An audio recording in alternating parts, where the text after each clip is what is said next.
அடுத்து மகர ராசி. உங்களுடைய ராசி அதிபதி வந்து பார்த்தீங்க அப்படின்னா சனி. சனி வந்து எப்படி இருப்பார் அப்படின்னா, எல்லா விஷயத்துலையும் வந்து ரொம்ப கரெக்டாக இருக்கணும் அப்படின்னு வந்து நினைப்பாரு. ரொம்ப ஒரு ஸ்ட்ரிக்டான டீச்சராக இருப்பார். கரெக்டாக பண்ணலை அப்படின்னா அதுக்கு தகுந்த தண்டனையும் வந்து கொடுப்பாரு. இந்த இதனால நீங்கள் வந்துட்டு லா ஃபீல்டில் இருக்கிறக்கோ இல்லை டீச்சராக இருக்கிறக்கான சான்சஸ் வந்து ரொம்ப அதிகமாக இருக்குது. அப்படி இல்லாமல் நீங்கள் வேறு ஃபீல்டில் இருக்கீங்க அப்படின்னாலுமே எந்த இடத்துல ஒரு அநியாயம் நடந்தாலும் உங்களுக்கு வந்து அதை பார்த்தா கோபம் வந்து வரும், பனிஷ் பண்ணணும் அப்படின்னு வந்து தோணும். நீங்கள் மற்றவங்களுக்கு வந்து உங்களுக்கு தெரிஞ்சதை எப்போதுமே வந்து சொல்லியும் வந்து கொடுப்பீங்க, நாலேஜ் வந்து ஷேர் பண்ணிகிட்டே இருப்பீங்க. உங்களுக்கு வந்து எந்த ஒரு விஷயமா இருந்தாலும் அதை வந்து கரெக்டாக பிளான் பண்ணி பண்ணுறது வந்து ரொம்ப பிடிக்கும். நீங்கள் வந்து பொதுவாகவே எந்த விஷயம் பண்ணாலுமே பிளான் பண்ணி தான் வந்து பண்ணுவீங்க.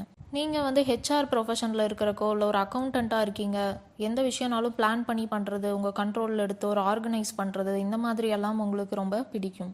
உங்களுக்கு வந்து வாழ்க்கையில் ஏதாவது ஒரு வாய்ப்பு வருது அப்படின்னா அதை வந்து நீங்கள் தவற விடவே மாட்டீங்க. கரெக்டாக அந்த வாய்ப்பை வந்து நீங்கள் பயன்படுத்திப்பீங்க.